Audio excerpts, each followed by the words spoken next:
Hi there guys, welcome to another Team Clueless tournament report. So tomorrow I'm heading off to the local tournament here in Luton. It's a 2000 point 3-round event. It's using kind of like standard rules of 3 detachments. You can't have a duplicate detachment, which has influenced my army list building quite a lot. And importantly, it is using pre-FAQ rules. So literally as I record this, the FAQ came out about 2 hours ago, and it would completely alter how my army was built. So this is why they had a cut-off date of last weekend for FAQ changes for army list building and such. So what have I got in my 2000 point army? Let's have a see. Well, as you can see, it's an Imperial soup, and down here we have an Imperial Guard Cadian Battalion detachment. It is led by this guy here, a company commander. He's got a power fist. He will no doubt be the warlord. He'll have the Kurov's Aquila relic, which gives me back command points, and he's also the grand strategist, which will also give me back command points. You'll see a theme here. Backing him up is a Lord Commissar. He also has a power fist, and this one has a bolt pistol. Okay, moving on from him, we have 3 identical squads of Imperial Guard. We have a bolt gun on the sergeant, a chainsword on the sergeant, you can't see it, he's hiding it behind his back, and a plasma gunner there, and then each squad has a mortar team as well. So you can see those, they're all exactly the same. And then to round off the Imperial Guard detachment, we have 2 basilisks. As you can see, they're slightly different mark of basilisk. They're both homemade, and they have heavy bolter and just standard equipment on them. Then we move on to a Blood Angels Supreme Command detachment. Now, if I was allowed to make this up just using standard rules, I would have had a Blood Angels Battalion detachment to give me more command points and also to give me access to some scout squads. But unfortunately, I couldn't do that, so I have had to go with a Supreme Command. It gives me 1 extra command point, and instead of the scout squads, I have another HQ unit, which is Lamarte, as you can see in the middle there. He's a special character. He gives Death Company re-rolls to hit on the first round of combat, and also re-roll charge distance. He affects himself with that as well, and he affects either of my captains here at the front if I give them the Death Company stratagem. So, speaking of the captains, they're both exactly the same. Each of them is a Blood Angels captain with a jump pack, armed with a thunderhammer and a storm shield. There are a plethora of stratagems that really help these guys out, giving them loads of extra attacks and such, and they can deal with most high-value threats in combat. I mean, it's not beyond the realms for them to take down a knight in 1 round of combat. You charge in there, you've got 5 attacks, you can boost that up to kind of like 7 or 8 using stratagems, and then you can use an attack again stratagem, so you can get maybe 16 attacks in 1 round, and if you're doing 3 damage a hit, then that's a lot of damage you can deal. Okay, so they are the HQs there. We have a squad of 15 Death Company. Now these, speaking of mates and stuff, they're not the best unit in the world, but they have a place in my army, I like to think. I will more or less always be using the Forlorn Fury stratagem on them, which lets you move before the battle begins, which means you can generally get a first turn charge off. Of course, if you don't get the first turn, it means your opponent will shoot them to crap before you get a go. They're not survivable enough, really. They are basically Space Marines with a 6-up feel no pain, and they get shot up a lot. Inside there I have 2 power fists, 2 power axes, a power sword, and weirdly 3 hand flamers, because I'm using some really old models and they have hand flamers, and I had 3 points spare. Okay, I'm hoping they'll do well. They'll be really good or useless. They're unlikely to do okay. So that rounds off the Blood Angels. And lastly, we have a House Tyrannus super heavy detachment of Imperial Knights. So House Tyrannus are one of the Mechanicum houses, and they get a 6-up feel no pain against non-mortal wounds is their special thing. They also get a House Stratagem, which means that when one dies, I can pay, I think it's 2 command points, and on a 4+, it gets back up again with D3 hit points, or D3 wounds, so can be really powerful, especially on the big guy at the back there. If they focus him down, I can get him back up again. So what have I got here? So we start off, I have an Armiger Warglaive. He's got the melter thermal spear, which is basically a 36-inch range melter, and he has a chain cleaver, which is a pretty good close combat weapon, and he has a melter gun mounted on top. So he's pretty fast, 14 movement, charge forward, melter stuff, and reasonable in combat. We have an Armiger Helverin, which, to be honest, for a very similar point, is better, but I only own one of each, so that's what I'm going for. It has 2 autocannons, which are basically the Predator autocannon turrets. They get 2d3 shots each, so the model as a whole gets 43 shots, and it's strength 7, AP -1, and does 3 flat damage, which is brilliant against a plethora of targets. Really solid model. And it has massive range as well. And then we move on to the big guy, the Night Warden. So he's got the Gatler cannon, and he's got the Reaper chainsword. He's also got a melter gun, a little turrety thing, and he has the Storm Spear rockets on top and a heavy flamer underslung under his Gatling there. He's just a multi-purpose tool. If I was remaking the model again, I'd probably magnetise the chainsword, because at the time there were no options of that, and then I could maybe stick another range weapon on instead, because the chainsword, although really powerful, his feet are generally better versus most targets. If I come up against other knights, it does give me the option of wading in there and cutting another knight up with the chainsword, which is really useful against knights without chainswords or power fists. Say if I'm fighting a castellan, that would be a good option. Okay, so strategy behind the army. The main point of the strategy is, as I'm playing Imperial Soup, is command point regeneration. I start with 12 command points. I spend quite a few before the game giving extra relics and stuff. But this guy, basically, he gets a command point back on a 5+ whenever the opponent spends one. He gets command points back on a 5+ for each one I try and spend, so that gives me loads back. And then with the Blood Angels, I can give one of them a relic, which gets me them back on a 5+ when I spend them. And then other kind of like combo things I'm going to do. There's an Imperial Knight stratagem, which means I can choose one of them to get a Warlord trait. So I'll choose this guy at the back here. He will gain the Warlord trait, which will give him +1 invulnerable saves. That gives him a 4-up invuln save. I can also give him a command point to give him a relic. That would probably be the 2+ armor save or the 5-up in close combat save. So loads of kind of like pre-game stratagems to use. I mentioned Forlorn Fury. I'll probably spend that most games. I will also make 1 or 2 of these guys a Death Company guy, meaning that they get the Feel No Pain, they get affected by various Death Company things, and they gain +1 attack on the charge, which is the main benefit you're going for. And then in certain games, I'll give one of them the Angel's Wings relic as well, which means they ignore Overwatch and can reroll charges, which is really powerful. Say if you're fighting against a Knight Castellan, you make it immune to Overwatch, you charge in, and you just thump it a lot with your hammer. You can like blow 8 command points doing that, but you may well kill a Knight Castellan, which is well worth it in the end. Other than that, I am semi-mobile. I've got lots of jump packs down there, and all the knights are quite mobile. And then I have the static gun line there. The missions we're playing are all going to be Maelstrom missions, so they're a little bit random, so you need to be there to expect all comers. But I enjoyed painting the army. One of the reasons for going to this tournament was because it forces me to paint stuff. So because I'm going to the tournament, I finally finished painting a proper army of Imperial Guard. I've now got all the troops ready there and able to use. I've finished my squad of 15 Death Company. I've been meaning to paint those for years. I've literally had these models for over 20 years. And I managed to paint 2 Knight Armigers, and I've really wanted to get those painted quite quickly after buying the models because I really like them and I've matched the colour scheme to that big guy. So that's it. I'll be doing reports on the day, so I'll go around, take a look at other people's armies, and then do a little report after each mission. Wish me luck.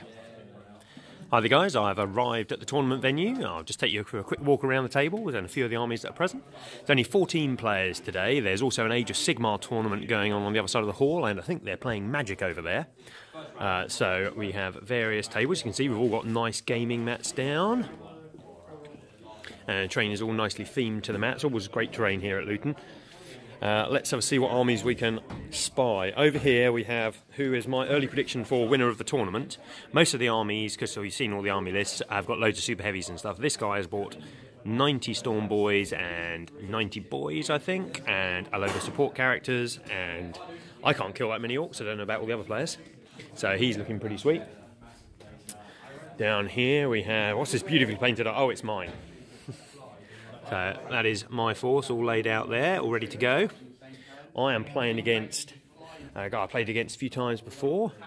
Chris, he's bought 3 knights, Valiant, the one with 2 guns, and the big one with the spear and the flame, which I'm quite looking forward to playing against because I find the spear big in comedy. It's an awesome weapon, and he's got a big unit of electro priests, and he's got an inquisitor, I think, to make up the numbers, and then some units of rangers, Skitari. So that should be good fun.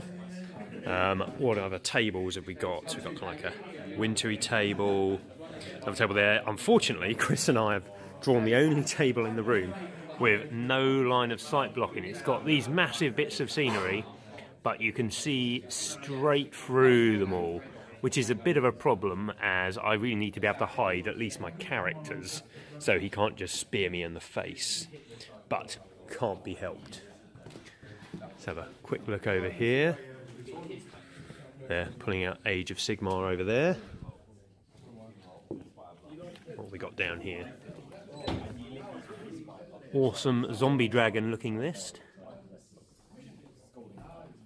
You'll see that's your move over here. Doombolt.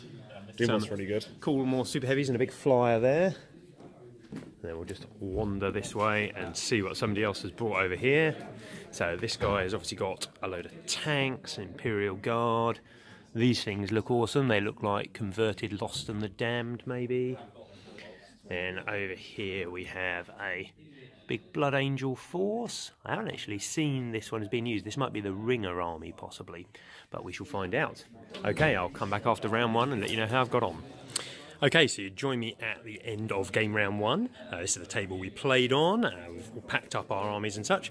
I had a really good game versus my opponent Chris. I've played him before. We always get on really well playing. It was an excellent game. It was really close as well. So I was deployed on this side of the board. He obviously deployed over there. I got first turn, which was pretty key. I'd full-on furied forward my death company, so I was right in his face. That also meant that his electro priests, which he was going to drop in and charge me with, were forced back because I'd covered so much of the table with the death company. I shot a load of stuff turn 1. I took his Knight Gallant, the close combat one, down to 6 wounds.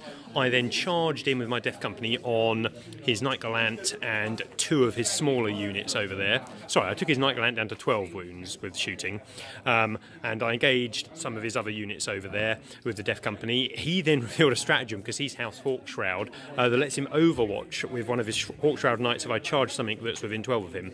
He then overwatched with the big guy and proceeded to kill 8 of my death company, because that flamer there is lethal. 3d6 auto hit, strength 7, re-rolling wounds, -2 AP, 2 damage. Oh my god.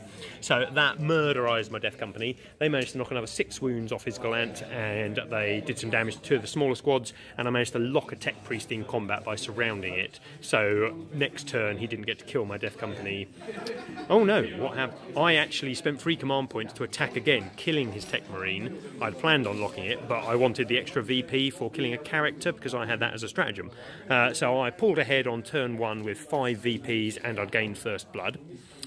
He then responded and had an awesome turn. He killed my death company, he moved forward, he murdered 2 squads of Imperial Knights. He brought in, I think it's Hector Rex, the Inquisitor in Terminator armour. He deep strikes in and used the Psychic Power to take over my knight and shot his Gatling cannon, killing an Imperial Guard squad. He charged his electro priests and engaged my knight, beat the snot out of it down to 5 wounds. I killed him reasonably back, and he murderized the rest of the death company. On my turn 2, I managed to charge his giant knight with both my Blood Angels captains, using the guy who's got the relic to ignore Overwatch to stop him overwatching me. Managed to do that. I also charged my knight into Hector Rex, but I did it in the wrong order, meaning that he overwatched with this guy at my knight first, using the same stratagem, and murderized my knight. Put it down to, I think, 12 wounds, which had dropped its profile. My 2 guys then proceeded to thump on his knight. I rolled really badly on the wound rolls and the hit rolls, and I even used the stratagem to hit again after he killed my captain. I'd used the stratagem to give me extra attacks, so I hit him with 4 + 6 + 6. So I hit him with 16 Thunderhammer attacks against him. Only did him 18 wounds, which isn't good. So his knight survived that, and then walked away on his turn and murdered my Blood Angel captains, both of them. Then what happened? Then turn 3 came along, and he was 10-7 ahead on VPs. I really needed to get a load of VPs. I had 2 to control objective 4, which I was getting. They were fine. I needed to control objective 6, which his big knight was standing on. I needed to cause him to fail a morale check, which was going to be tricky. And I also needed to kill his warlord, which was his big knight on 10 wounds remaining. I managed to do it all. My big knight, even though he had been beaten down to his lowest profile, managed to shoot up and do a little bit of wounds to the big guy, and then my Helverin fired in and managed to plink off the last 6 wounds, killing the big guy. I then charged my knight into his remaining knight, because I'd killed his Gallant previously, with basilisks or some such. Charged into his knight, didn't do any wounds to it, but that put me on the objective, and he wasn't on the objective, so I gained 5 VPs that turn, plus his warlord VP, putting me, sorry about fingers on camera, putting me up to 13.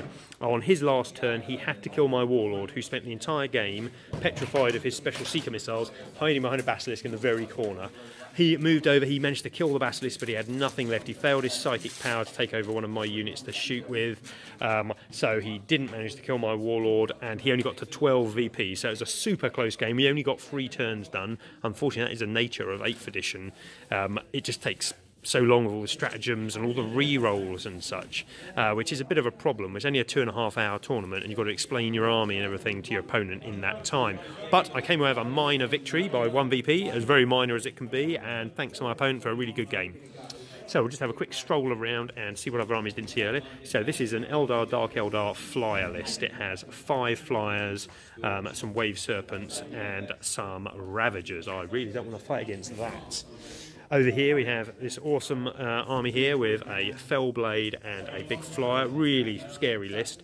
It's Chaos. It's got some really nicely painted and converted Chaos models. It uses these 2 guys as kind of like Flame Eaters, each demon princes. Really cool. But it came across the Orc army of 1,000,000 Stormboys. So this guy has bought and painted 90 Stormboys. He's actually bought and painted 120 Stormboys, but due to the new rules, he can only use 90 of them in a game. But he's got hundreds and hundreds of models, just piles and piles of models, and he managed to beat his opponent, although it was closer than you'd expect. Over here we have more knights. This is the theme of the day, to be honest, knights everywhere. We'll see if the new FAQ is going to change that much. I think we're going to have to wait till point increases. He's got 2 of the big knight Castellans over here, so blimey, that would murderize my list, utterly annihilate it. He was fighting against a beautifully painted Mortarion here. Let's have a quick go round and see if we can get a front-on picture of him. Yeah, really nicely painted Mortarion. Again, loads of nicely converted princes, grubby-looking Nurgle stuff. Really nice. On this top table, surprise, surprise, there's another great big knight Castellan. One I can maybe deal with. Up here we've got a load of Tau, really beautifully painted again. Good hobby at the tournament today, although I say that just as I noticed that's unpainted. Over there, that's the rest of the knight army, so he's got a couple of the armigers and then some basilisks. So a reasonably similar list to mine, except he's got the big knight and I've got the blood angels. So we shall wander this way.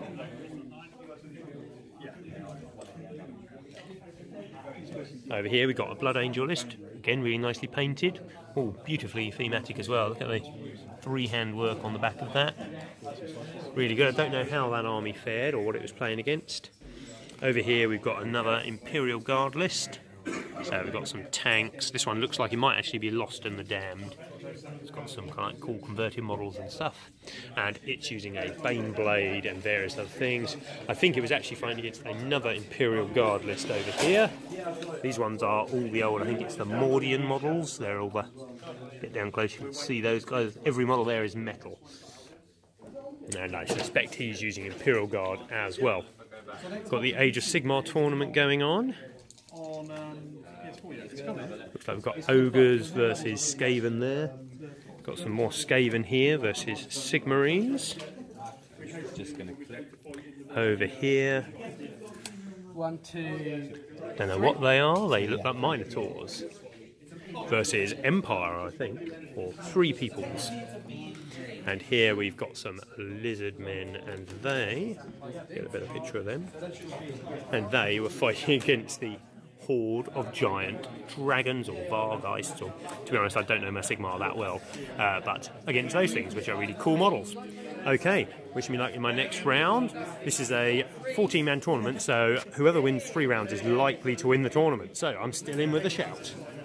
Hi there guys, you joined me at the end of round 2. I was drawn on this table against a really nice opponent. We had another excellent game, really close game as well. This is his army here, so I'm fighting against more knights. He, similar to last time, has the close combat Gallant. He's got the double shot guy, I think the Crusader. He's got a load of Sisters of Silence, which is quite interesting, in Rhinos. They were pretty good. And he's got the big boy, the Castellan there. I deployed over that side, he deployed over here. He got first turn, but I managed to Florn Fury my Death Company behind this little building here. He managed to charge his Gallant. He managed to move it 17 inches and then charge and engaged my knight, killed my knight with 5 hits, dealing me 30 wounds, killed it first round with a charge. Didn't really know that could happen, so that was pretty bad. I tried to get him back up but failed. In the first round I regened so many command points though. I think I spent maybe 7, got back maybe 8, which was really solid. I then proceeded to shoot a load of stuff and close combat. So my Death Company, he charged me with all of his sisters on turn 1 and I killed 10 sisters. Then my remaining Death Company charged out of there. I picked up one of my captains, moved it next to his big knight at the back here, and I then charged in on Wings of Fire and managed to kill it with the Death Company and the captain. I heavily wounded over here, he had his Gallant there. I charged my other captain into him, heavily wounded him, but his Gallant survived. I'd also got my Armiger in there as well. Then he proceeded to kill me slowly over there. My captain died a turn or so later, as did the Gallant. But I'd whittled down, I managed to kill all of his 4 squads of sisters. Obviously he'd lost his big knight at the back. He managed to kill my captain, and then we were just scoring objectives. I took about a 13-10 lead when we got to turn 5, but we continued to turn 6, at which point we were 13 all.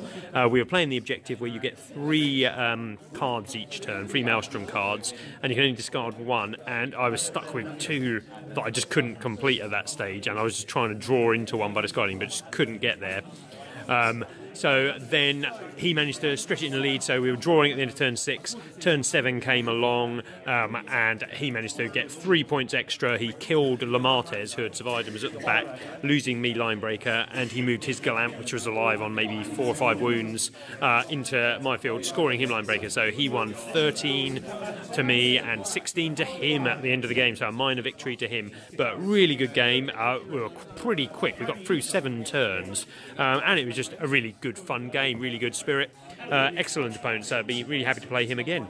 Let's see how I get on in the final round. So I've got 1 minor win, 1 minor loss. There are so many other knights and stuff. You can see some games are still going on, but we're nearly at time. I believe the Orc player has got 2 massive victories and is probably going to sail away with the tournament. And just think, they're going to get a Codex soon. He is kicking ass with Index Orcs. Okay, back in a bit. Okay, it's the end of the 3rd game, and I'm just going to quickly do a battle report. I was playing on this table against a nice guy who was piloting an all-Imperial Guard force. It was a traitor guard, so it had loads of nice conversions in it. He had a Baneblade, he had Paskin a Punisher, he had 2 Executor tank commanders, he had loads and loads of other HQs, a couple of Psychers to buff up the Baneblade, and then a ton of infantry, like 70-80 infantry, a load of mortars. I deployed over there, he deployed down here. He got first turn, and he did a right number on me. He spread his fire really well, so my rotate iron shields didn't really come into play. He killed both my knight armigers. He killed half the Death Company who had moved forwards onto this big block. They were hiding down there, but he still managed to get line of sight to most of them. And he took out some of the infantry. He morally put one of my basilisks down to 3 wounds, so he had a really good first turn. I then, on second turn, I charged my Death Company forwards. I took out one of his commanders. I also managed to tag Pask with my Death Company, which was really important because that basically took him out of the game for the rest of it. I dropped a Blood Angels guy. I basically picked him up and used Wings of Fire, put it down. I managed to weather the Overwatch from the Baneblade, got in, did it a little bit of wounds. My knight marched forwards and lay down a waste. It killed one of the Plasma guys, and it didn't get anyone in close combat. Then on his second turn he shot me a bit more, but he didn't have as good firepower that turn because I dealt with 2 of his tanks. He basically reversed out, killed my Blood Angels captain that had got into his Baneblade. He tried to move forward. He had this 2-up invulnerable save, Ogrim Bodyguard, moved into my knight, but I stuck my sword through him. And he plonked away at stuff on my back line. We were reasonably even on objectives. I was a little ahead. Turn 3, my knight marched forward, charged into his Baneblade, and only got 1 hit through his saves. He was rolling quite well. It did him 6 wounds, put him down below middle profile.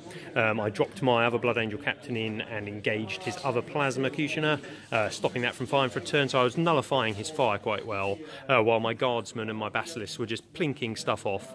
He had also annihilated the Death Company by this point. He then backed away with his tank, but it was heavily wounded now. It fired everything at the knight. I used my last command points, rotated iron shields, and managed to not take the damage from it. And then at that point his game began to crumble. My knight charged in, cut up his Baneblade, and then I was in the middle of a load of his characters, so I managed to shoot one and then kill another one in melee, while also shooting at his other Plasma Cutioner, stopping that. So the knight ruled at that point while I still had the long range fire. I ran out 18-11 victor in the end, but we had to finish the game, so I think I would have spread a bit further ahead, but didn't get to do that. But another really good game, 3 really good games, so an excellent day overall. I'll come back when we know what the results are. I've got 2 victories and a loss, so I'm not going to be winning anything, but you never know. We'll find out who does win. Okay, so I'm back home now and just going to do a quick rundown on the results of the tournament. So I ended up getting 5th, which I'm pretty pleased with. I was reasonably high up of the 2 wins, I think. It's partly because you get points at the tournament for being fully painted, fully based, that kind of thing. And then the person who came 2nd was the guy with the Eldar Flyer list. And surprise, surprise, the guy who had the massive horde of orcs came 1st. He won all 3 of his games reasonably easily, I think. Because there was such a heavy knight and super heavy meta, everyone had brought ways to deal with them, and nobody had any ways to deal with that many orcs. I mean, he had 180, 200 orcs, and they speed across the table, they jump at you. He combines them all together to make really big squads with hundreds of attacks, and there's nothing they can't kill, and there's nothing that can kill them. They've all got Feel No Pain, they've got 5-up invuln save, so just really solid. So they won, well done to him. And just lastly, a thanks out to Jason, who organised and ran the event, another excellently run event as normal. And there's one more this year, then we'll move on to next year. So thanks for watching everybody, I'll see you next time. Bye.